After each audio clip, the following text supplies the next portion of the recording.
The grease trap beneath the sink had clogged again. I wiped my damp hands on my already stained apron and tried to ignore the dull ache spreading across my lower back. 10 hours into my double shift at Rosario's, and the night crowd was just starting to trickle in. "Table 7 needs water, Ellie!" Marco shouted from behind the bar, not bothering to look up from the cocktail he was mixing. I nodded silently, though no one was watching. That's how it had been since I started working here 8 months ago, invisible until needed, forgotten the moment I stepped away.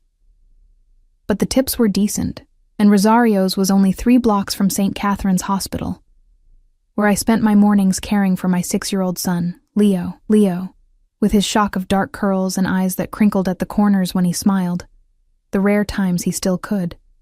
Leo, whose leukemia had stubbornly resisted 2 rounds of chemo.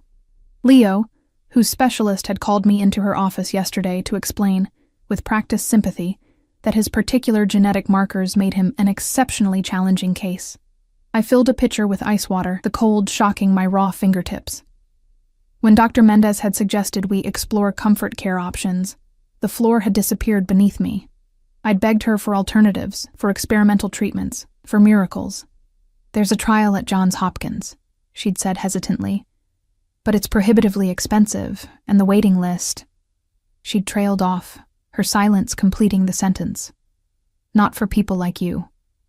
The crash of dishes in the kitchen jolted me back. I mechanically arranged water glasses on my tray and headed for table 7. That's when the atmosphere in the restaurant shifted, like air pressure dropping before a storm. The hostess straightened her posture, and Marco stopped mid-pour. The front door had opened, revealing a cluster of men in dark suits despite the June heat. They moved with practiced coordination, 2 scanning the room while a 3rd spoke quietly to the hostess, who was nodding frantically, gesturing toward our finest corner booth. I looked away quickly, recognizing the choreography of power. We occasionally served local politicians or business executives, all radiating self-importance, but this was different. The very air seemed to thicken with tension. Only after seating the advance team did the hostess scurry back to the entrance, smoothing her hair nervously. Then he walked in. He didn't survey the room or check his surroundings like his men had. He didn't need to. The restaurant had already rearranged itself around his imminent presence, like iron filings aligning to a magnet. Tall, with shoulders that strained against an impeccably tailored charcoal suit, he moved with unhurried confidence. His hair, dark with threads of silver at the temples, was swept back from a face that seemed carved from stone. All sharp angles and unforgiving planes. A face that had never needed to soften to get what it wanted. "Mr. Castellano," the hostess murmured, barely audible from where I stood. "Your table is ready." I forced myself to look away, continuing toward table 7. But as I served water to the middle-aged couples seated there, I felt heat crawl up my neck. A primal awareness of being watched. When I turned, his eyes, dark as wet asphalt, were indeed fixed on me, his expression impossible to read. One of his men leaned in, whispering something in his ear, but his gaze never wavered. Vincenzo Castellano. I'd never seen him before, but everyone in East Harbor knew the name. Property developer, philanthropist, businessman, the public-facing descriptions that thinly veiled what everyone knew, but never said aloud. The Castellano family had controlled the city's underworld for 3 generations. "Stop staring," Marco hissed as I passed the bar. "That's not the kind of attention you want." I nodded, focusing intently on refilling my water pitcher, willing my hands not to shake. When I looked up again, Castellano had been seated, his back to the wall, giving him a clear view of both the entrance and the kitchen doors. 2 of his men sat at adjacent tables, while another remained standing near the hostess station. For the next hour, I managed to avoid their section, which Teresa was handling with nervous efficiency. But as the dinner rush intensified, Marco caught my arm. "Teresa's got too many tables. Take this to Castellano's booth." He thrust a bottle of expensive Barolo and a single glass into my hands before I could object. My heart hammered against my ribs as I approached. Castellano was alone now, his men having moved to create a perimeter of space around him. Up close, I noticed details I'd missed. A thin scar bisecting his left eyebrow, the heavy gold signet ring on his right hand, the faint scent of sandalwood and something sharper beneath it. "Your wine, sir," I said, surprised by the steadiness of my own voice. He didn't respond immediately, instead studying me with the dispassionate interest of someone appraising livestock. Then he gestured to the empty space across from him. "Pour yourself a glass." It wasn't a request. I glanced around helplessly, spotting Marco's wide-eyed warning look from across the room. "I'm working, sir, and I'm asking for your company." His voice was unexpectedly smooth, with just a hint of an accent I couldn't place. "Please." The "please" seemed added as an afterthought, a social nicety he'd learned but didn't particularly value. With trembling fingers, I set down the bottle and glass. "I'm sorry, but I can't. Restaurant policy." His mouth curved slightly, not quite a smile. "I own the building this restaurant occupies. I think we can make an exception." Before I could respond, my phone vibrated in my apron pocket, the hospital's ringtone. Ice flooded my veins. No one called this late unless something had gone wrong. "I need to take this," I blurted, backing away. "Excuse me." I didn't wait for his response, practically running toward the back hallway, fumbling with my phone. "Hello? This is Eleanor James."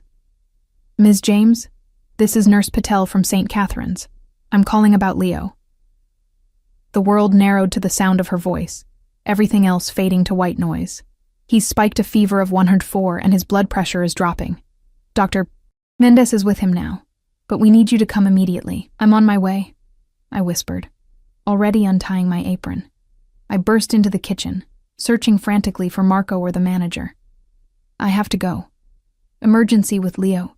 Marco appeared, taking in my panic with one glance. "Go, I'll cover for you." I grabbed my bag from my locker, not bothering with my jacket despite the thunderstorm that had started outside.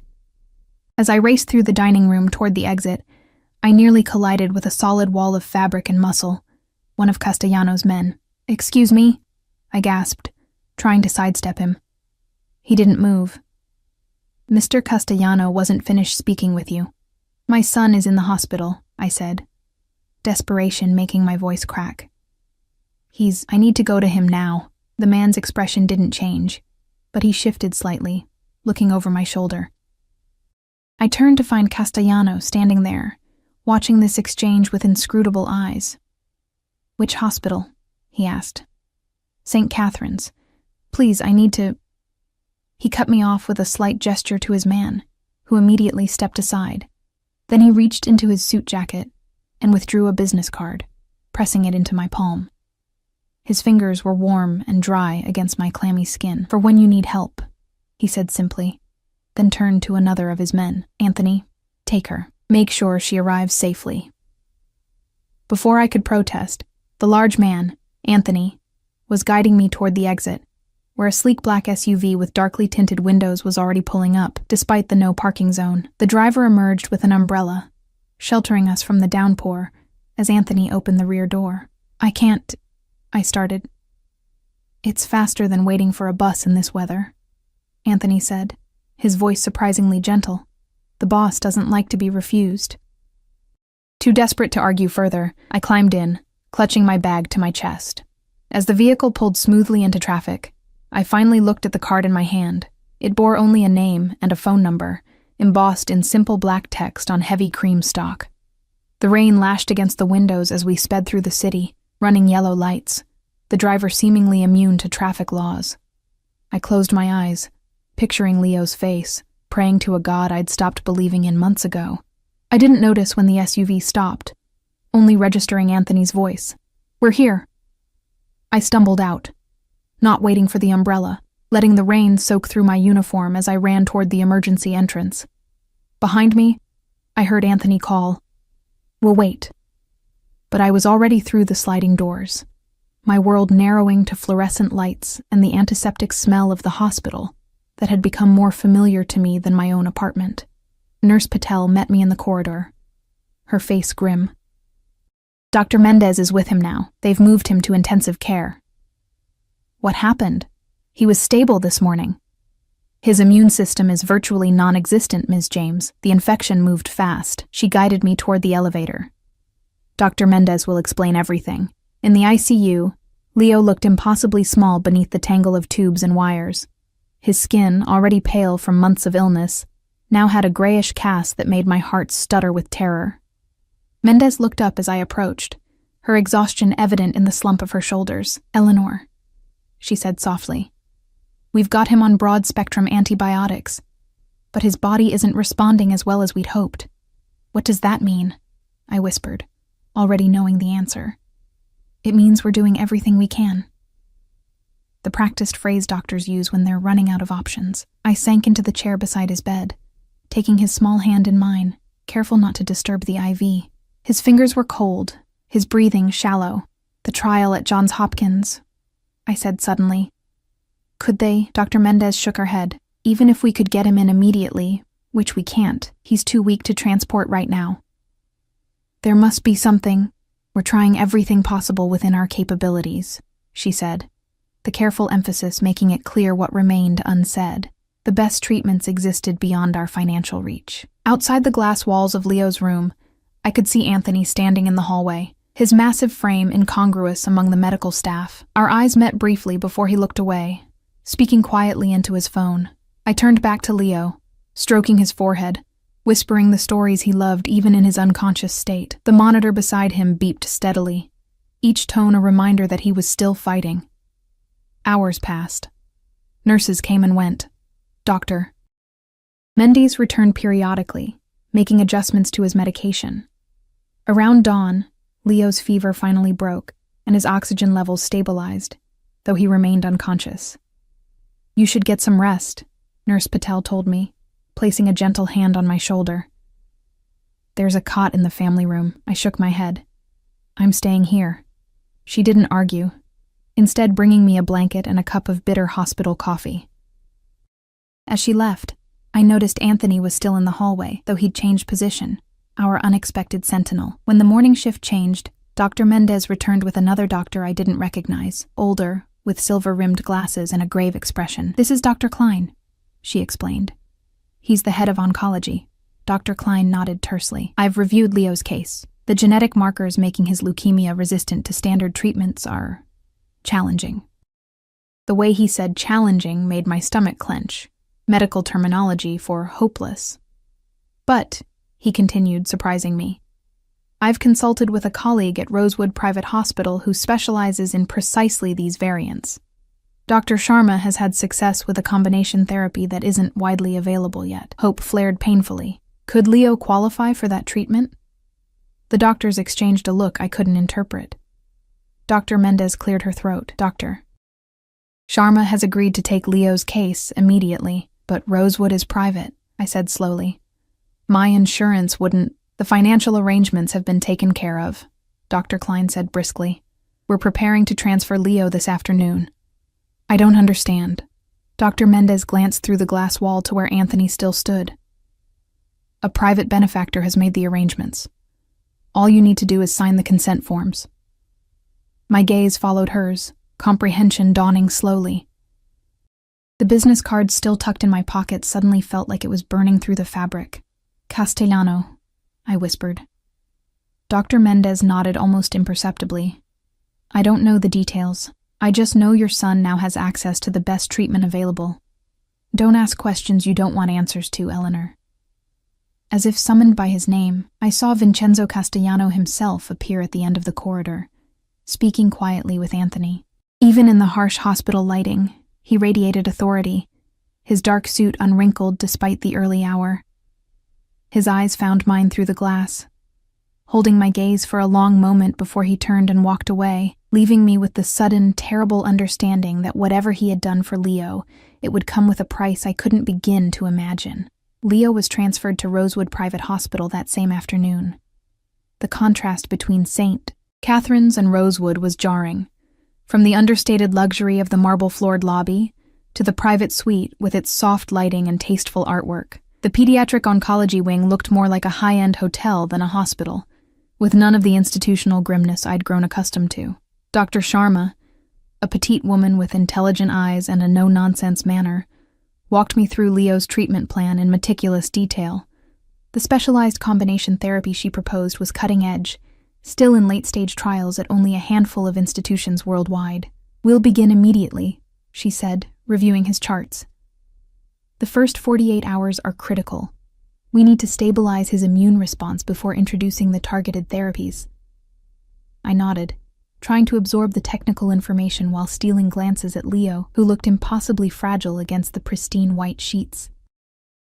They'd given him his own room with a window overlooking a small garden, a child-sized bookshelf already stocked with picture books, and a pull-out sofa where I could sleep. "Ms. James," Dr. Sharma said, reclaiming my attention. "Do you understand what I've explained? This treatment is aggressive and there will be difficult days ahead." "I understand," I said. "And the financial arrangements?" She looked momentarily uncomfortable. "That's been handled by hospital administration. My concern is solely your son's treatment." After she left, I sat beside Leo, watching the steady rise and fall of his chest. The nurses here moved with quiet efficiency, checking his vitals and adjusting medications without the harried rush I'd grown accustomed to at St. Catherine's. Each one knew his name without checking the chart. Each one treated him as if he were their only patient. As night fell, I curled up on the sofa beside his bed, too wired to sleep despite my exhaustion. The events of the past 24 hours felt surreal. The restaurant, Castellano's penetrating gaze, the sudden transfer to Rosewood. Nothing made sense. Why would a man like Vincenzo Castellano intervene to save my son? What could he possibly want from a waitress living paycheck to paycheck? The business card was still in my pocket. I took it out, running my finger over the embossed letters of his name. There was an answer here, but I was afraid to know what it was. A soft knock interrupted my thoughts. I expected a nurse, but instead found Anthony filling the doorway, his broad shoulders nearly touching both sides of the frame. "Mr. Castellano would like to speak with you," he said quietly. Mindful of Leo sleeping nearby, my heart stuttered. "Now?" "He's waiting in the family consultation room." Anthony's expression gave nothing away. "I'll stay with your son." The protective instinct to refuse, to stay by Leo's side, warred with the reality that I owed this man, this dangerous man, at least the courtesy of a conversation. And perhaps answers. "The nurses will be checking on him regularly," I said, rising reluctantly. Anthony nodded, taking my place on the sofa with surprising grace for a man his size. The consultation room was at the end of the hall, its door discreetly closed. I hesitated before knocking softly, then entered before I could lose my nerve. Vincenzo Castellano stood by the window, silhouetted against the city lights. He'd removed his suit jacket, his white shirt crisp against the breadth of his shoulders. He turned as I entered, and I was struck again by the intensity of his presence, how he seemed to compress the available oxygen in any space he occupied. "Ms. James," he said, his voice low and measured. "Please, sit." It wasn't a request. I perched on the edge of one of the armchairs, my hands clasped tightly in my lap. "How is your son?" he asked, remaining standing. "Stable," I replied. "They've started the new treatment protocol." He nodded, as if receiving a report he'd expected. "Dr. Sharma is the best in her field. She doesn't typically take new patients, but exceptions can be made." The implication hung in the air between us, that nothing was beyond his reach, no door closed to his influence. "Why?" I asked, the question escaping before I could stop it. "Why would you do this for us? You don't know me. You don't know Leo." Castellano studied me for a long moment, his expression unreadable. Then he moved to sit in the chair opposite mine, close enough that I could see the faint lines at the corners of his eyes, smell the subtle scent of his cologne. "6 years ago," he began, his voice taking on a different cadence. "My wife, Isabella, died during childbirth. A rare complication. Despite the best medical care money could buy, neither she nor our son survived." The unexpected vulnerability of this confession stole my breath. I watched his face, searching for signs of manipulation, finding only a controlled pain so deep it made me flinch. "I'm sorry," I said inadequately. He continued as if I hadn't spoken.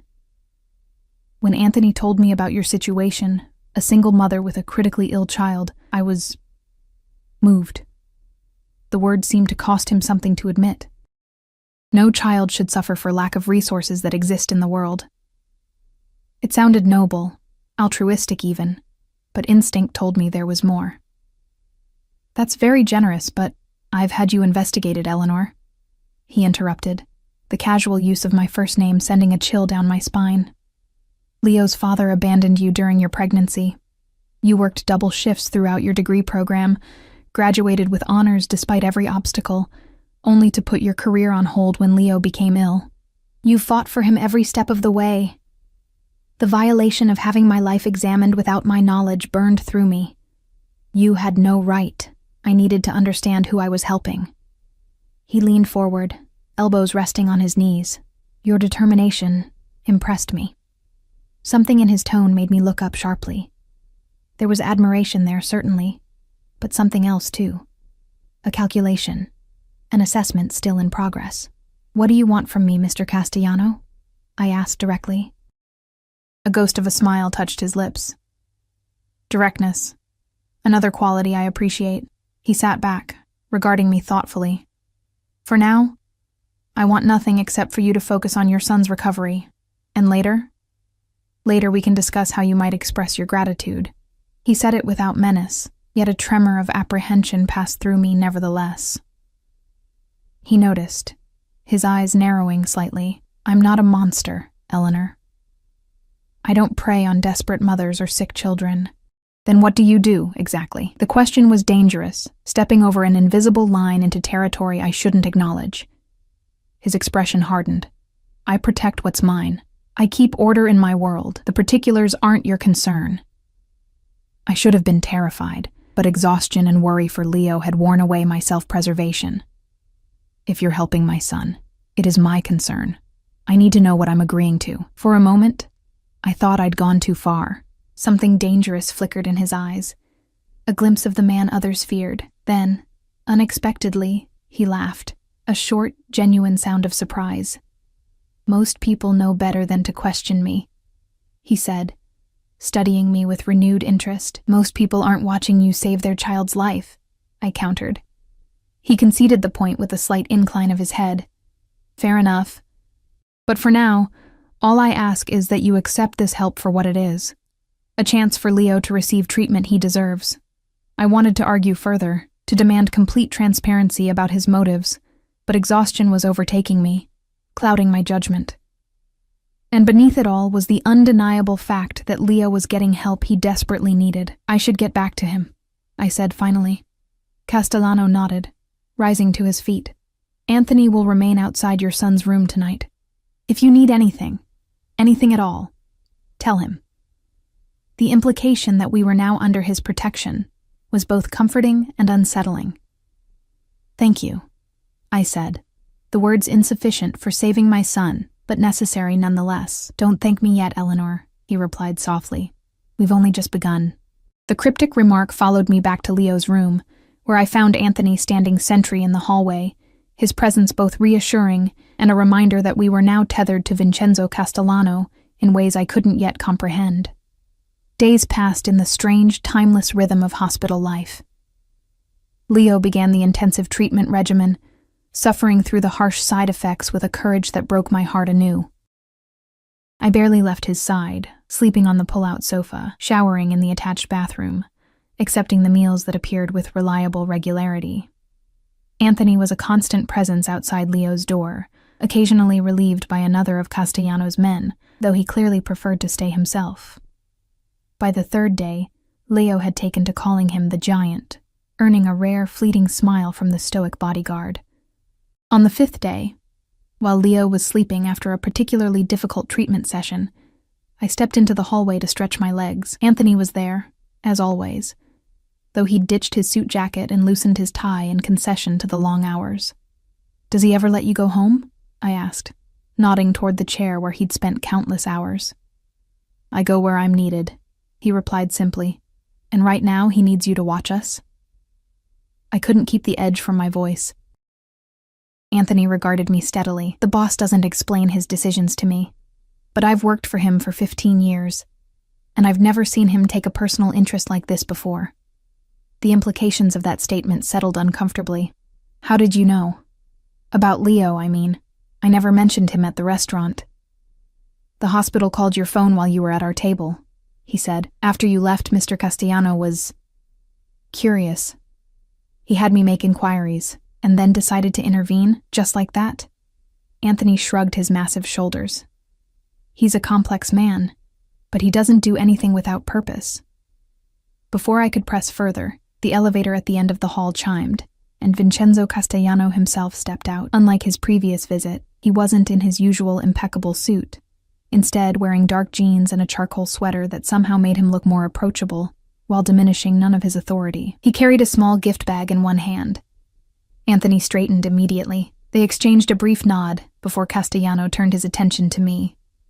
"Eleanor," he greeted me, my name rolling off his tongue as if he'd been saying it for years. "How is he today?" "The treatment is brutal," I admitted, but Dr. Sharma says his initial response is promising. Something like satisfaction crossed his features. "Good. May I see him?" The request surprised me. "He's sleeping right now. I won't disturb him. I just want to see for myself." I hesitated, then nodded, leading him into Leo's room. We stood in silence, watching the steady rise and fall of my son's chest, the monitor beside him beeping reassuringly. "He looks like you," Castellano observed quietly, same determination in his face. Even in sleep, I glanced at him, startled by the perception. "Most people say he resembles his father." A shadow crossed Castellano's face. "Tell me about him." "Leo's father." "There's not much to tell. Ryan was, charming, irresponsible. When I told him I was pregnant, he said he wasn't ready to be a father. I haven't seen him since." "He never tried to contact you? See his son?" I shook my head. "Leo's better off without someone who didn't want him." Castellano's jaw tightened, a muscle working beneath the skin. "A man who abandons his child forfeits the right to call himself a father." The vehemence in his voice surprised me. This wasn't abstract morality. This was personal. He set the gift bag on the bedside table. "For when he wakes up. It's a model car kit, something to keep his hands busy during recovery." The thoughtfulness of the gift, so specifically chosen for a young boy's interests rather than a generic stuffed animal, caught me off guard. "Thank you," I said, genuinely touched. "That's very kind." "I'm not known for kindness, Eleanor," he replied, a warning in his tone that I didn't fully understand. Leo stirred then, his eyelids fluttering open. He blinked in confusion at the unfamiliar man beside his bed. "Hello," he said, his voice raspy from sleep and medication. Castellano's entire demeanor shifted, softening in a way I wouldn't have believed possible had I not witnessed it. "Hello, Leo," he replied. "My name is Vincenzo. I'm a friend of your mother's." Leo studied him with the frank curiosity of childhood. "Are you the one who got me the special doctor?" Castellano glanced at me, a question in his eyes. I nodded slightly. I'd explained to Leo in simple terms that someone had helped us access this treatment. "Yes," he answered. "Dr. Sharma is the very best." Leo nodded solemnly. "She says I'm brave when I take the yucky medicine." "The bravest," Castellano agreed. "I brought you something." He reached for the gift bag, placing it within Leo's reach. With careful fingers, Leo pulled out the box containing the model car kit. A vintage Ferrari rendered in exquisite detail, designed for older children but perfect for Leo's meticulous nature. "Cool," he exclaimed, his eyes lighting up in a way I hadn't seen in months. "Mom, look, it's wonderful," I said, blinking back unexpected tears at seeing a glimpse of my son's old enthusiasm. "When you're feeling stronger, I can show you how to put it together," Castellano offered, then looked to me. "If your mother approves." The casual assumption of future involvement sent a jolt of alarm through me, but Leo was already nodding eagerly. "Do you know about cars?" he asked Castellano. "I know quite a bit," he replied with unexpected warmth. "I have a collection of my own, real ones, not models." Leo's eyes widened. "Like a Ferrari?" "Several, in fact. Perhaps one day you can see them." The easy promise, the way Leo was looking at Castellano with growing admiration. It all felt dangerous in ways I couldn't articulate. This man was embedding himself in our lives with calculated precision. "Leo needs to rest now," I said, more sharply than I intended. "He has another treatment this afternoon." If Castellano was offended by the abrupt dismissal, he didn't show it. Instead, he nodded understandingly. "Of course. Another time then. He straightened, the momentary gentleness receding behind his usual controlled facade. I'll check in again soon. Anthony will remain available should you need anything. As he turned to leave, Leo called out, "Thank you for my car." Castellano paused in the doorway, something unreadable crossing his features. "You're very welcome, Leo." Then his eyes met mine. "Take care of your mother. She needs you to be strong." After he left, Leo clutched the model kit to his chest, already examining the pieces through the clear plastic window of the box. "He's nice," Leo declared with the simple certainty of childhood. "And tall." "Yes," I agreed cautiously. "He is." "Is he really your friend?" The question gave me pause. What was Vincenzo Castellano to me? Benefactor? Protector? Something else entirely? "It's complicated, sweetheart," I said finally. Leo accepted this with a nod, already absorbed in his new treasure. I watched him, torn between gratitude for the spark of joy Castellano had brought to my son's eyes and fear of the invisible threads now binding us to a man whose world operated by rules I didn't understand. 2 weeks into Leo's treatment, a fragile hope began to take root. Dr. Sharma's daily updates grew cautiously optimistic, speaking of promising cellular responses and encouraging blood work. Leo's coloring improved, his appetite returned in fits and starts, and he began asking when he could go home, a question that had been absent for months. "His body is responding remarkably well to the therapy," Dr. Sharma told me during our morning consultation. "If this trend continues, we might discuss transitioning to outpatient care within a few weeks." I pressed my fingers to my lips, afraid to fully believe. "Is it really working, after everything else failed?" She smiled, the expression warming her usually clinical demeanor. The combination therapy was precisely suited to his genetic profile. "We're not declaring victory yet, but yes, Eleanor, it's working." After she left, I sank into the chair beside Leo's bed, watching him sleep peacefully for the first time in months. The constant knot of fear that had lived in my chest began to loosen, just slightly. "Good news?" Anthony's deep voice came from the doorway, where he stood with his customary quiet vigilance. I nodded, wiping away tears I hadn't realized were falling. "She says he's responding to treatment, that we might be able to go home soon." Something like satisfaction crossed his stoic features. "The boss will be pleased to hear it." I'd seen little of Vincenzo Castellano over the past 2 weeks, though his presence remained a constant undercurrent in our lives. Fresh flowers appeared in Leo's room every other day. Meals from high-end restaurants were delivered regularly, replacing the standard hospital fare. Occasionally, new toys or books would arrive, each gift thoughtfully chosen to match Leo's interests, never extravagant enough to be ostentatious, but of undeniable quality. Castellano himself visited only twice, brief measured appearances where he spoke quietly with Leo about the progress of his model car, brought new books, or simply sat while Leo chatted about whatever was occupying his mind that day. He treated my son with a gentle respect that continually surprised me, listening to Leo's ramblings as attentively as if he were receiving vital intelligence reports. With me, he maintained a careful distance, polite, concerned, but never crossing the invisible boundary I'd established. Yet I felt his watchful presence even in his absence, noted how the hospital staff treated us with particular deference, how quickly any request was fulfilled. "He's coming tonight," Anthony informed me, interrupting my thoughts. "He asked if you would join him for dinner, in the private dining room on the top floor." My stomach tightened.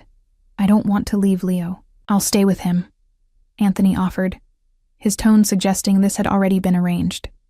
"The boss thought you might need a break from these 4 walls." The thought of leaving Leo, even briefly, made my chest constrict. Yet part of me recognized the wisdom in it. I hadn't left the hospital in 2 weeks, had barely slept, surviving on adrenaline and hospital coffee. And beneath it all was the awareness that this invitation likely wasn't optional. "What time?" I asked finally. 8 o'clock. I've arranged for some suitable clothes to be delivered." Anthony's gaze flickered briefly over my rumpled t-shirt and leggings. I bristled at the implication, but couldn't argue with the reality. I was hardly dressed for a dinner with a man who wore bespoke suits to hospital visits. "Fine," I agreed reluctantly. "But I'll only stay an hour. Leo might wake up and need me. Anthony nodded, though something in his expression suggested he found my conditions amusing. I'll let him know. True to his word, a garment bag appeared that afternoon, delivered by a discreet hospital attendant. Inside was a simple black dress, elegant but not ostentatious, and somehow exactly my size. Accompanying it were understated gold earrings and a pair of black heels. The entire ensemble spoke of restrained good taste, avoiding both the overtly sexy and the overly formal. I stared at the items, torn between indignation at the presumption and grudging appreciation for the thoughtfulness. There was no note, no indication of what Castellano expected from this dinner, just clothing that would allow me to feel somewhat presentable after weeks of hospital living. At 7:50, after kissing Leo's forehead and extracting Anthony's solemn promise to call me instantly if Leo so much as stirred, I made my way to the elevator. The dress fit perfectly, skimming my figure without clinging. I'd taken time to shower properly and applied minimal makeup from the small bag of toiletries I'd had Marco bring from my apartment weeks ago. Looking in the mirror, I barely recognized myself. The woman staring back seemed polished in a way I hadn't been since before Leo's diagnosis consumed my life. The private dining room occupied a corner of the top floor, offering panoramic views of the city lights. When I entered, Castellano was standing by the window, a glass of amber liquid in his hand. He turned as the door closed behind me, his eyes tracking a slow path from my face, down to my shoes and back again. "Eleanor," he greeted me, his voice a low rumble that seemed to vibrate in the air between us. "You look lovely." "Thank you for the clothes," I replied, clasping my hands to stop their trembling. It was thoughtful. He gestured to the small table set for two beside the window. "Please sit. You must be hungry for something that wasn't delivered in a hospital container."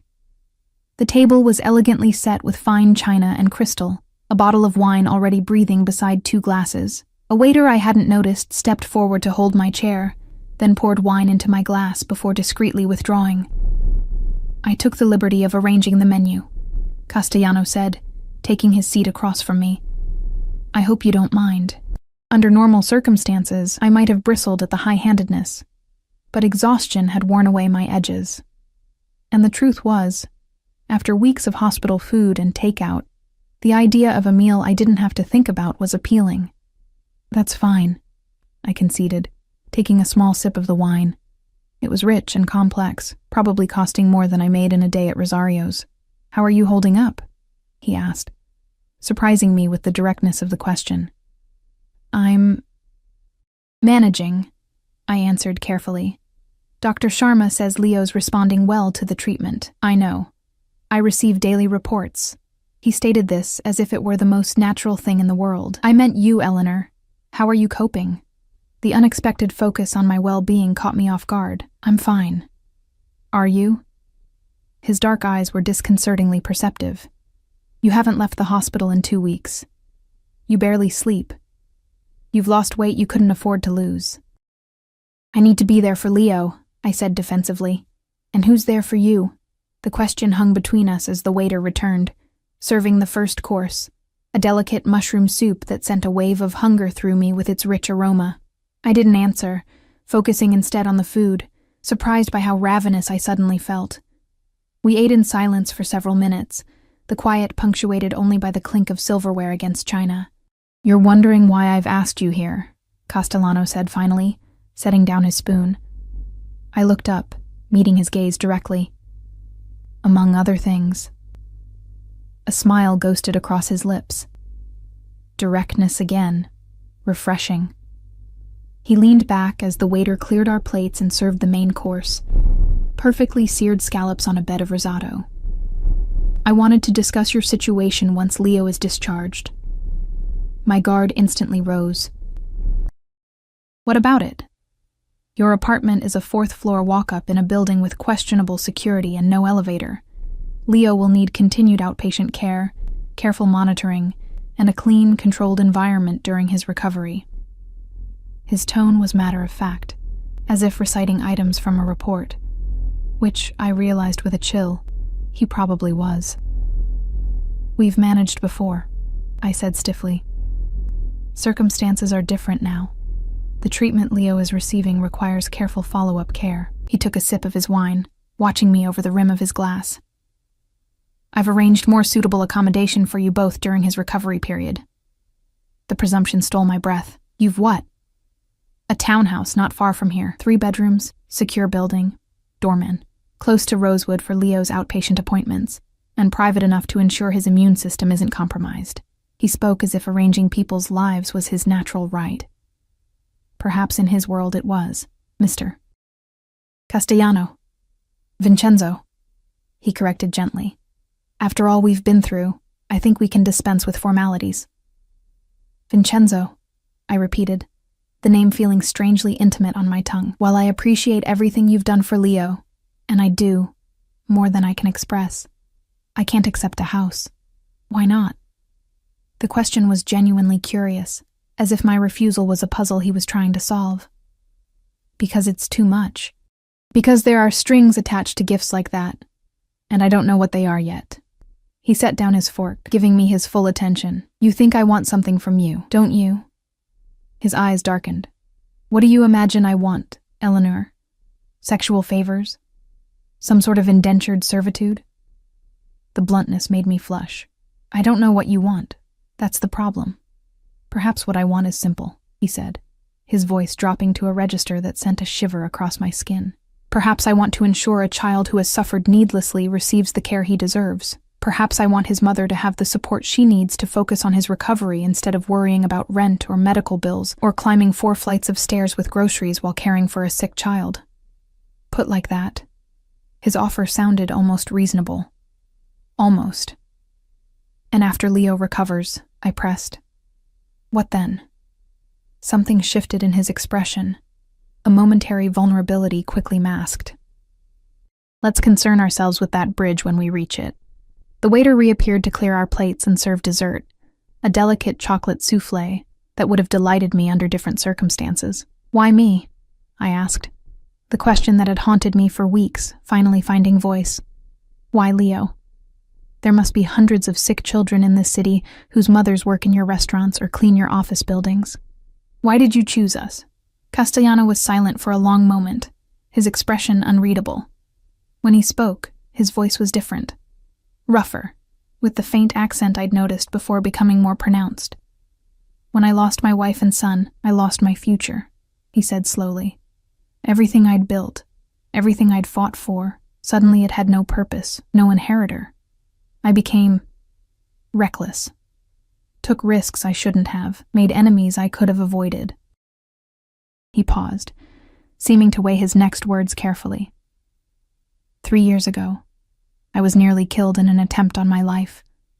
The bullet missed my heart by centimeters. His hand moved unconsciously to his left side. While I was recovering, a specialist was brought in from Boston to perform a procedure that saved my life. That specialist was Leo's father. The revelation hit me like a physical blow. Ryan? But he's just an anesthesiologist. A gifted one, Castellano corrected. With a particular expertise in cardiac cases, he was part of the surgical team. My mind reeled, trying to reconcile the irresponsible man who'd abandoned me with someone skilled enough to be called in for such a critical procedure. I never knew his last name, Castellano continued, never saw his face. I was unconscious throughout, but I remembered his first name and his distinctive voice. When you took that call at Rosario's, when I heard you say Leo, something connected. He looked down at his untouched dessert. I had Anthony investigate. The coincidence was remarkable. So this is what, repaying a debt to the man who helped save your life. Bitterness crept into my voice. The man who couldn't be bothered to support his own son? No, Castellano said sharply. This has nothing to do with him. This is about you and Leo. His eyes locked with mine, intense and unwavering. When I saw you fighting so desperately for your child, when I realized I had the power to help and no one else would, it felt like purpose, like meaning. The raw honesty in his voice silenced me. For the first time, I glimpsed the man beneath the power and control, someone who had lost everything that mattered and was grasping for redemption in the most unexpected places. So, you see, he continued more softly, your gratitude is misplaced. If anything, I should be thanking you. For what? I whispered. for reminding me that some things are worth saving. The simplicity of his answer caught me off guard. I looked away, overwhelmed by the complexity of emotions swirling between us, gratitude, suspicion, and something else I wasn't ready to examine. "The townhouse," I said finally, returning to safer ground. "It's temporary? Just for Leo's recovery?" "Yes," he agreed readily. "Though there's no rush for you to leave once he's well. You can take time to find suitable permanent housing." The concession was reasonable, and the truth was, our fourth-floor walk-up would be a nightmare during Leo's recovery. Pride warred with practicality, as I considered his offer. "I'd need to continue working," I said, testing boundaries. "I can't become dependent on you, of course. Though perhaps something less physically demanding than waitressing." He reached into his jacket, withdrawing an envelope which he placed on the table between us. "The Castellano Foundation has an opening for a community liaison. The position comes with flexible hours, health benefits, and a salary that should cover your needs comfortably." I stared at the envelope, suspicion flaring anew. "You're offering me a job now?" "I'm offering you an opportunity," he corrected. "One you're qualified for, given your background in social services before Leo's illness. The foundation does genuine good work, Eleanor. You could be part of that." The careful research into my past should have alarmed me more than it did. Instead, I found myself torn between wariness and a treacherous gratitude that he'd bothered to learn who I was beyond Leo's mother or the waitress. "Think about it," he said, sensing my hesitation. "There's no rush to decide." I nodded, too emotionally exhausted to argue further. I should get back to Leo. Castellano checked his watch. "Of course, it's getting late." As we rose from the table, he moved to my side, his hand coming to rest lightly on the small of my back, a gesture both proprietary and oddly protective. I should have stepped away. Instead, I found myself leaning slightly into the warmth of his touch, starved for simple human contact after weeks of clinical interactions. "Thank you for dinner," I said quietly as we reached the door. It was a welcome break. His eyes softened as he looked down at me. "You're carrying too much alone, Eleanor. You don't have to anymore." The offer implicit in his words terrified me more than any overt demand could have, because part of me, the exhausted, frightened part that had been fighting alone for so long, wanted desperately to believe him. "Good night, Vincenzo," I said, stepping back from the dangerous precipice of that thought. His gaze held mine for a moment longer than necessary, something unresolved simmering beneath the surface. "Good night, Eleanor. Give Leo my best." As I rode the elevator back to Leo's floor, I clutched the job offer envelope, turning Castellano's revelations over in my mind. The connection to Ryan, the near-death experience, the search for purpose. It created a narrative I could almost believe. Almost. Because beneath it all remained the inescapable fact. Vincenzo Castellano was a dangerous man who had carved out his empire through means I dared not contemplate. And now, for reasons still not entirely clear to me, he had drawn Leo and me into his orbit. The question was no longer whether there would be a price to pay. The question was whether I could afford not to pay it. A month later, Leo came home, not to our cramped apartment with its perpetually broken heating and noisy neighbors, but to the elegant townhouse Castellano had arranged. The transition happened with the same efficient inevitability that seemed to characterize everything in Vincenzo's world. While Leo underwent his final inpatient treatments, a team appeared at our apartment, packing our belongings and transferring them to the new space. What had been a theoretical discussion became reality without my ever explicitly agreeing to it. The townhouse was beautiful, but not ostentatious. 3 bedrooms, a modern kitchen, a small garden terrace, all immaculately furnished in neutral tones. Leo's room had been set up with particular care. The walls painted a soft blue, his few toys and books arranged thoughtfully on custom shelves. A new desk stood beneath the window, topped with art supplies, and a child-sized laptop for the educational programs Dr. Sharma had recommended during his recovery. "This is ours?" Leo had asked in wonder when we first arrived, his eyes wide as he explored the space that dwarfed our previous apartment. "For now," I'd answered carefully, watching him run his fingers along the smooth wooden banister of the staircase.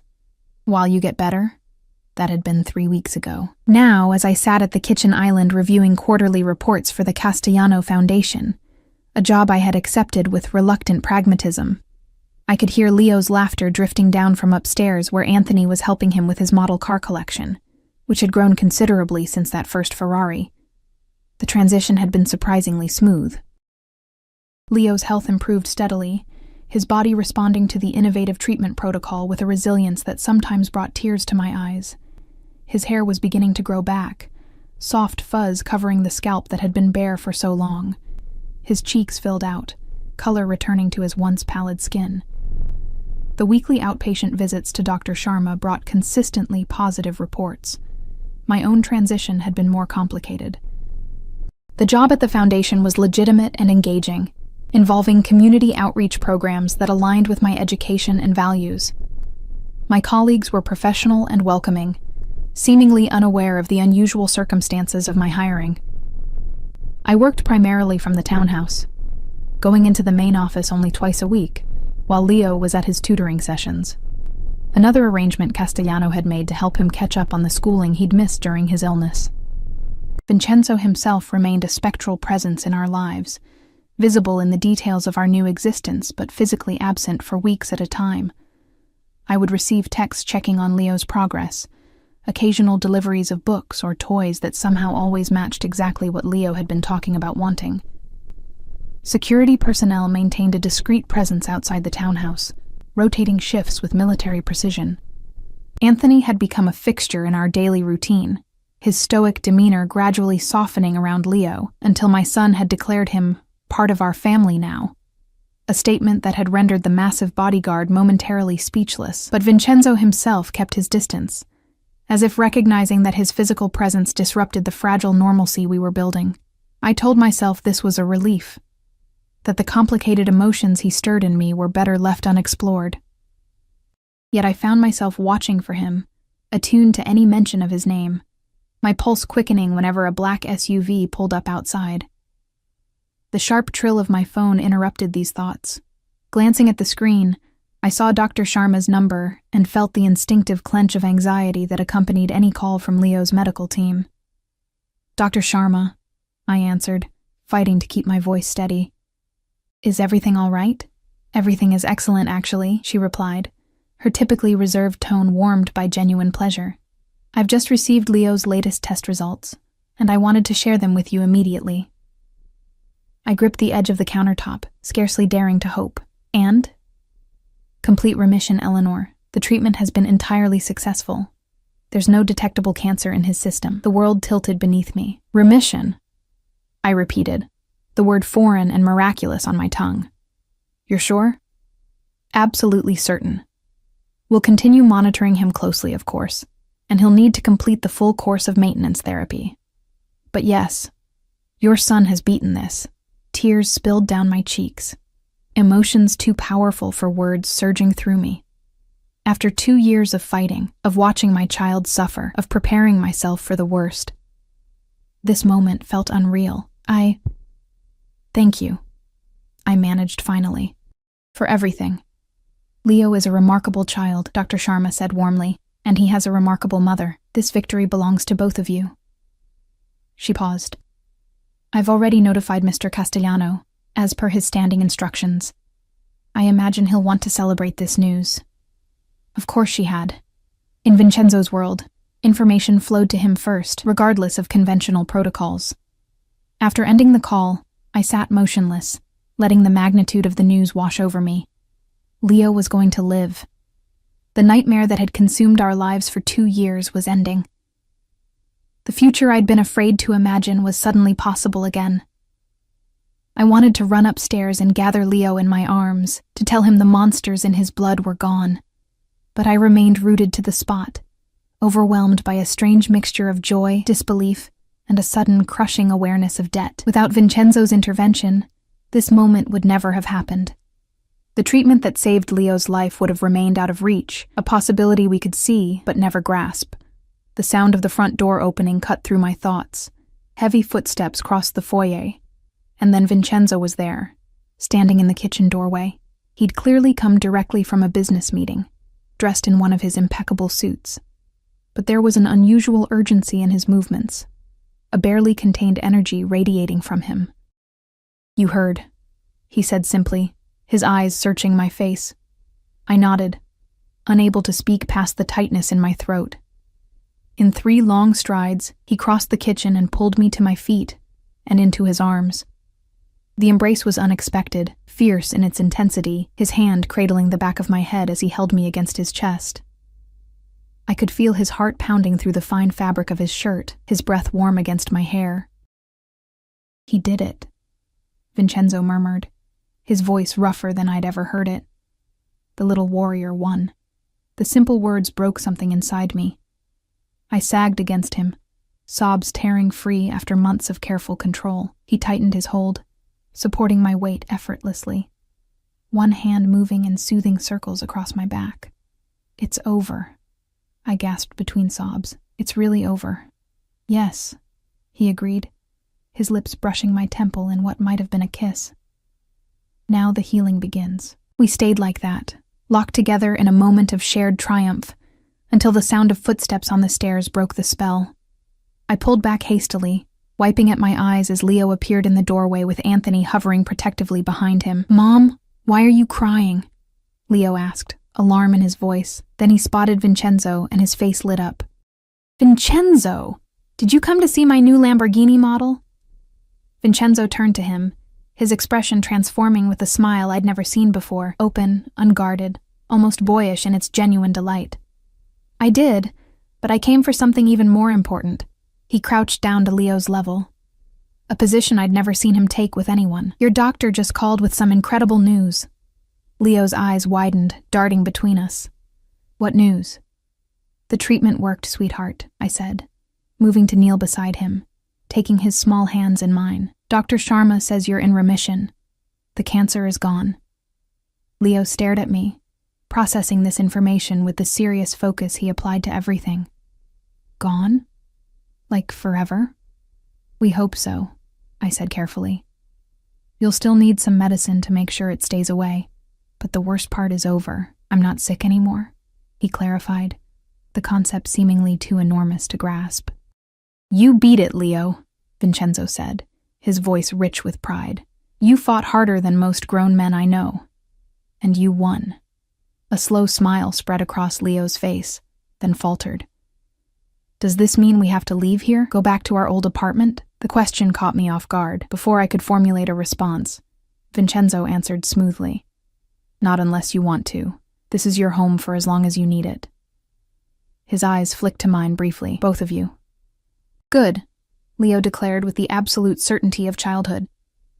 "Because I like it here, and I like having Anthony and you around."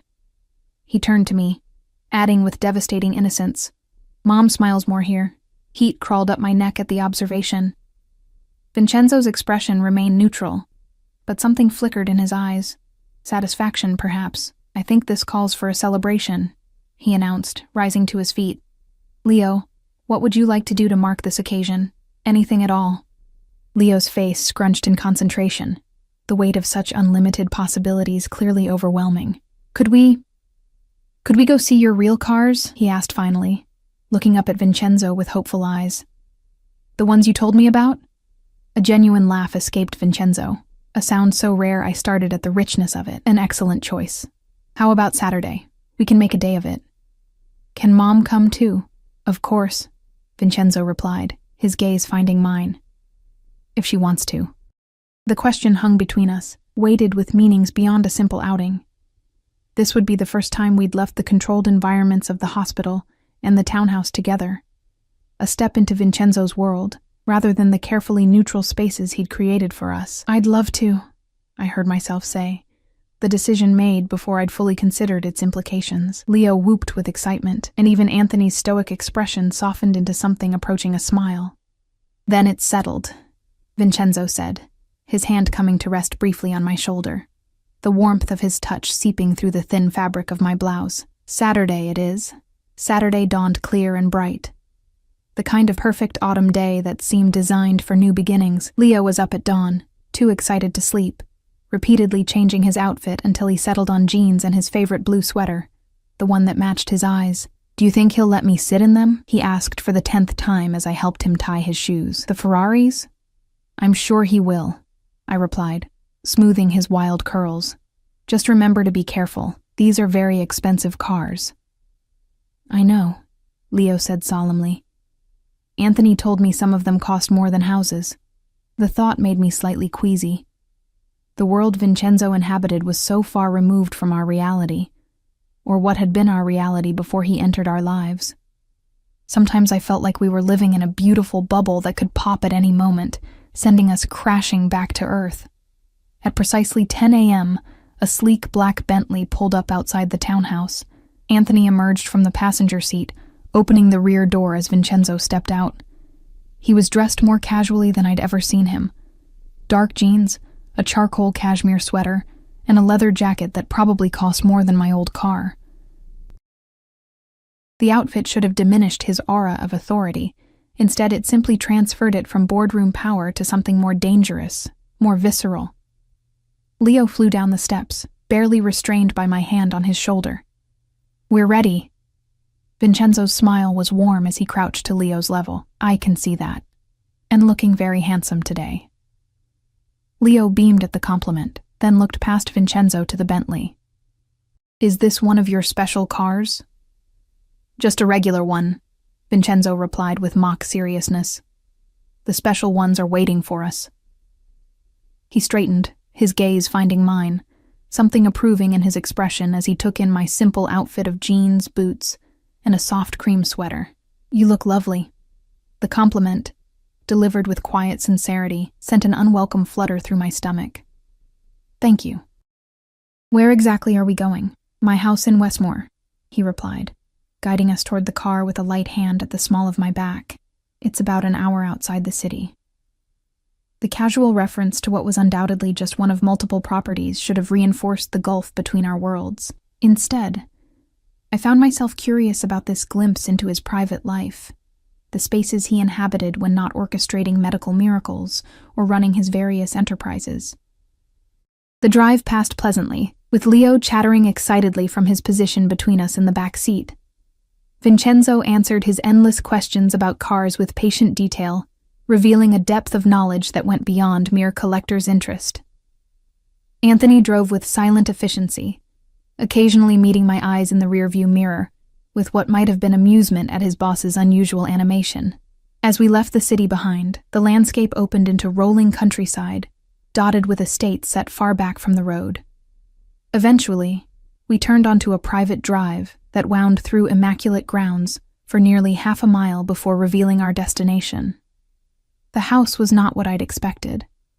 Rather than the ostentatious mansion I'd imagined, it was a sprawling stone structure, elegant but somehow welcoming, with large windows overlooking manicured gardens and the forest beyond. It spoke of old money rather than new wealth, tasteful, secure in its own worth without needing to announce it. This is your house? Leo breathed, pressing his face against the window. One of them, Vincenzo replied, watching his reaction with evident pleasure. But this is my favorite. As the car pulled to a stop in the circular driveway, I noticed the security, subtle but comprehensive, cameras discreetly positioned along the roofline, men stationed at strategic points around the property, their casual postures belied by their watchful eyes. A woman in her 60s emerged from the front door as we approached. Her silver hair pulled back in an elegant knot, her expression warming at the sight of Vincenzo. Mrs. Abelli, he greeted her, surprising me with the genuine affection in his voice. Thank you for arranging everything on such short notice. Of course, Mr. Castellano, she replied with a slight accent I couldn't place. Her gaze moved to Leo and me with open curiosity. These must be your special guests. Vincenzo placed a hand on Leo's shoulder. This is Leo James and his mother Eleanor. Leo, Mrs. Abelli has been taking care of this house since before I was born. Leo offered his hand with the careful manners I'd taught him. Pleased to meet you, ma'am. Mrs. Abelli's expression softened as she took his small hand in hers. Such a polite young man, and so handsome. She turned to me with a warm smile. Welcome, Ms. James. It's lovely to meet you both. There was something in her manner, a subtle assessment beneath the welcome, that made me wonder what she knew about us, what Vincenzo had told her about our unusual relationship. "Lunch is ready whenever you are," she continued, addressing Vincenzo. "In the garden room, as you requested." "Perfect," he nodded. "But first, I believe we have some cars to inspect." Leo could barely contain his excitement as Vincenzo led us around the side of the house toward a large outbuilding set apart from the main structure. As we approached, he pressed his palm to a biometric scanner beside the door, which slid open silently to reveal what could only be described as an automotive shrine. The space was immaculate. Polished concrete floors, state-of-the-art lighting that highlighted each vehicle without glare, climate controls maintaining perfect temperature and humidity, and the cars. Even I, with my limited knowledge, could recognize the collection was extraordinary. "Welcome to my sanctuary," Vincenzo said quietly, watching Leo's face as his eyes grew wide with wonder. There were perhaps 20 vehicles arranged with artful precision. Ferraris in signature red, sleek Lamborghinis, classic Aston Martins, and others I couldn't name but knew instinctively were rare and valuable. Each gleamed under the specialized lighting, perfect and untouchable. "Can I?" Leo whispered, afraid to even ask. Vincenzo smiled, guiding him toward a particularly beautiful red Ferrari. This one was my first, a 1962 250 GT. Only 36 were ever made. He opened the driver's door. "Would you like to sit inside?" Leo looked to me first, seeking permission. When I nodded, he approached the car with reverent care, allowing Vincenzo to lift him into the driver's seat. "It smells like leather and magic," Leo declared, his hands hovering over the steering wheel without touching it. Vincenzo laughed, the sound echoing in the pristine space. "That's exactly right." He glanced at me, something vulnerable flashing across his face before disappearing behind his usual composed expression. "Would you like to try it too?" I shook my head, content to watch them together, Leo's face alight with joy. Vincenzo's attention focused entirely on him, explaining each dial and switch with the patience of a born teacher. They moved from car to car, a pattern emerging as Leo asked careful questions and Vincenzo answered, occasionally lifting him to peek at an engine or demonstrate a particular feature. It struck me, watching them, how natural they looked together, the powerful man and the small boy, connected by a shared enthusiasm that transcended the circumstances of their meeting. There was genuine joy in Vincenzo's expressions, his usual guardedness falling away as he shared his passion with my son. "Mom, this one has doors that go up instead of out," Leo called, drawing me from my thoughts. I moved closer, admiring the sleek black Lamborghini he was gesturing toward. "It's beautiful." "This one is very special," Vincenzo said, his voice taking on a different quality. "It was my father's favorite, the only thing of his I chose to keep." The simple statement revealed more about his relationship with his father than any detailed explanation could have. I met his eyes, acknowledging the confidence without pressing for more. "It suits you," I said quietly. Something shifted in his expression, a softening around the eyes, a slight curve of his mouth that wasn't quite a smile, but carried more warmth than any smile I'd seen from him before. The moment stretched between us, heavy with unspoken things, until Leo's excited voice broke the spell. "Can we drive one? Just a little." Vincenzo turned to him, the tension dissipating. "Not today, little man, but when you're a bit older, perhaps we can take one around the track." "There's a track?" Leo gasped. "Behind the house," Vincenzo confirmed, "where I can drive them properly without worrying about speed limits." The casual reference to disregarding laws should have troubled me more than it did. Instead, I found myself smiling at Leo's expression of pure awe. "I think it's time for lunch," Vincenzo said, checking his watch. "Mrs. Abelli will be wondering where we are."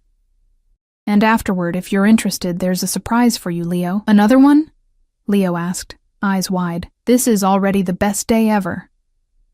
As we walked back toward the house, Leo skipping ahead with Anthony following at a discreet distance, Vincenzo fell into step beside me. "Thank you," he said quietly. "For what?"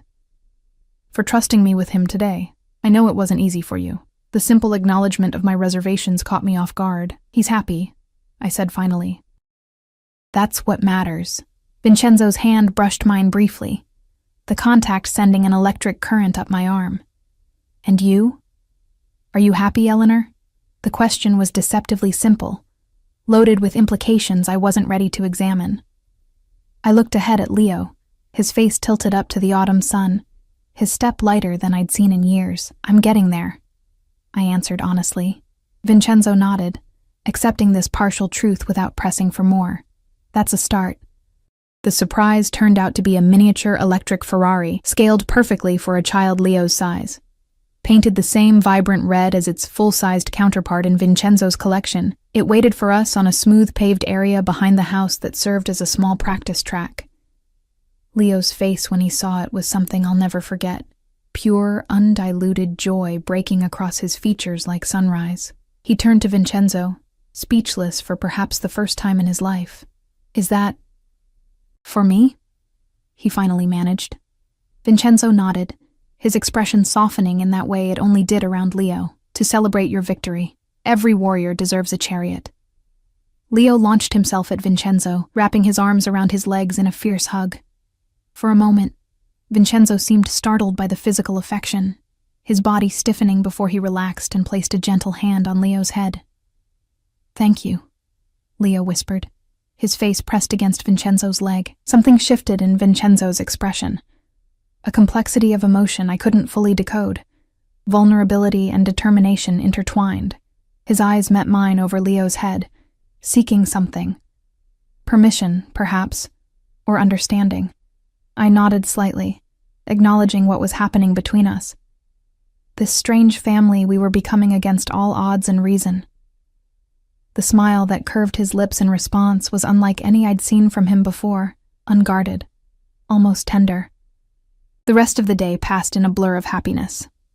Leo circled his track countless times in his miniature Ferrari, his laughter carrying across the grounds. We ate lunch in the garden room, a sun-drenched space overlooking meticulously tended flower beds.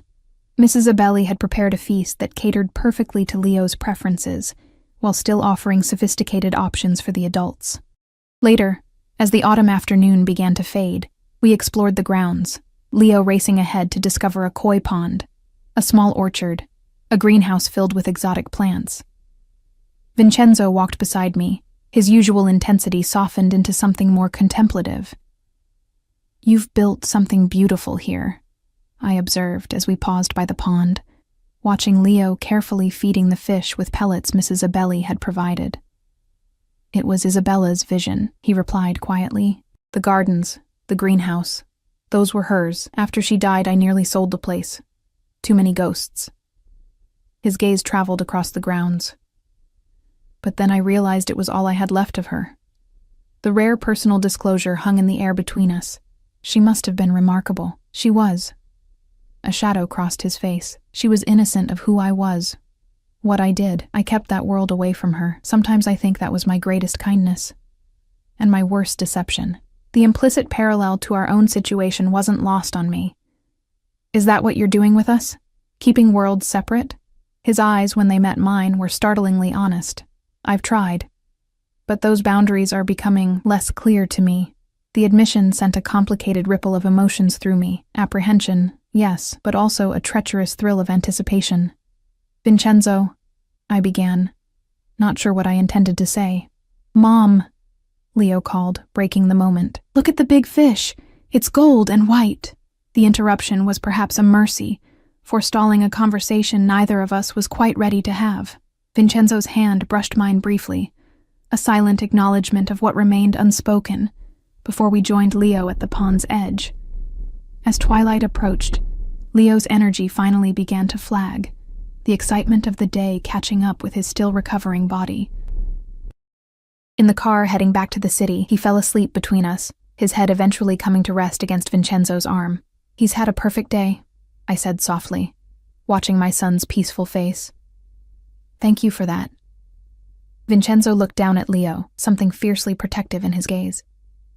"He deserves many more perfect days." His eyes lifted to mine. "You both do."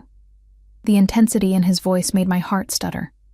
"Vincenzo, Not yet," he interrupted gently. "Not with him between us. This conversation needs to happen when we're alone."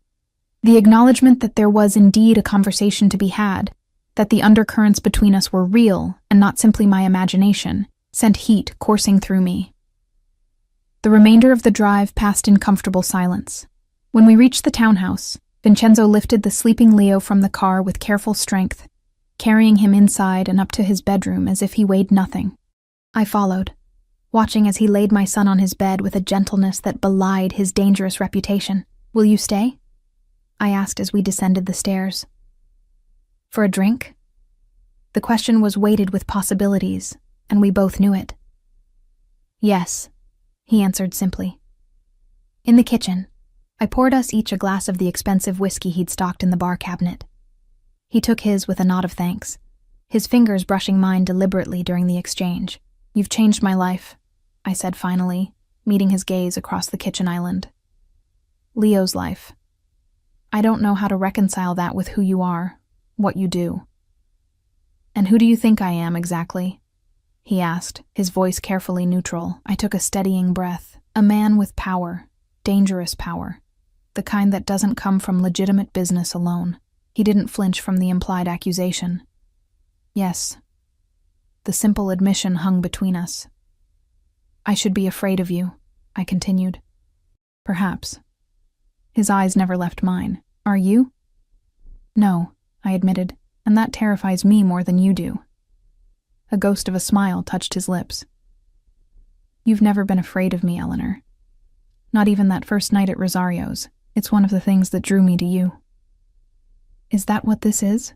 You being drawn to me? Or is it about Leo? About replacing the family you lost?" The bluntness of my question might have angered another man. Vincenzo merely considered it with the seriousness it deserved. "It began with Leo," he acknowledged, "with seeing in him the son I never had the chance to know." He set down his glass, moving around the island until he stood before me, close enough that I could feel the heat radiating from his body. "But it's become something else entirely." His hand rose to cup my cheek, the touch surprisingly gentle for a man I knew could be ruthless. "I want you both in my life, Eleanor. Not as replacements for what I've lost, but as something new, something I never expected to find." The honesty in his voice undid me. I leaned into his touch, allowing myself to acknowledge the attraction that had been building between us for months. "Your world is dangerous," I whispered, a final protest against what felt inevitable. "Yes," he agreed, his thumb tracing my cheekbone. "But you and Leo will be the most protected people in it. Nothing will touch you. No one will dare." The promise should have disturbed me, the casual reference to his power, the implication of violence that protected it. Instead, I felt a shameful sense of security, of finally having found shelter after years of fighting alone.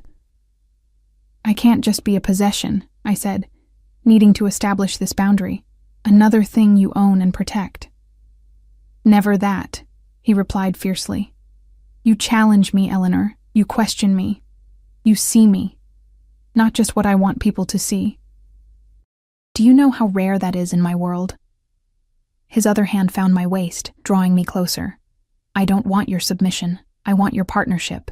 The word hung between us, loaded with meaning beyond the present moment. A future I hadn't allowed myself to imagine. "Leo loves you," I said softly, acknowledging what had become increasingly obvious. "And I love him," Vincenzo replied without hesitation. "I would die to protect him, to protect you both." The declaration, delivered with such certainty, broke the last of my resistance. I raised my hand to his face, feeling the slight roughness of evening stubble beneath my palm. "I don't want to be your redemption project," I whispered. "Your chance to atone for whatever sins you carry." "You're not," he assured me. "You're my future, if you'll have me." When his lips finally met mine, it felt like an inevitability, as if all the paths of our lives had been leading to this moment. The kiss was gentle at first, a question more than a demand. When I responded, his control slipped, the passion he typically kept leashed breaking free as he pulled me against him, one hand tangling in my hair. We broke apart, breathless, foreheads resting against each other. The vulnerability in his eyes was something I suspected few had ever witnessed. "Stay," I whispered. His answer was another kiss, this one a promise of all that would follow. the joining of our separate lives into something neither of us had imagined finding. A family forged from the most unlikely circumstances. In the morning, Leo found us together in the kitchen, Vincenzo making coffee while I prepared breakfast. He paused in the doorway, taking in the domesticity of the scene, something wise beyond his years in his expression. "Are you going to be my dad now?" he asked Vincenzo directly. Vincenzo set down the coffee pot, crouching to Leo's level as he always did when they spoke. "I would be honored," he said simply, "but only if that's what you want." Leo considered this with characteristic seriousness. "I think it is," he decided. "But you have to promise something. Anything," Vincenzo replied, and I knew he meant it. "Promise you'll never leave us like my first dad did." Vincenzo's eyes met mine over Leo's head, a lifetime of commitment in his gaze. "I promise," he told Leo. "You and your mother are my family now, and I protect what's mine." As Leo launched himself into Vincenzo's arms, I watched the man who had saved my son's life, this dangerous, complex man who had somehow become essential to us both, embrace our future with the same determination he approached everything else. Some might call it Stockholm Syndrome, this strange love that had grown between us. Others might say I'd made a deal with the devil. But watching them together, seeing the genuine love Vincenzo had for my son and the healing his presence had brought us both, I knew the truth was both simpler and more complicated. We had saved each other in the end.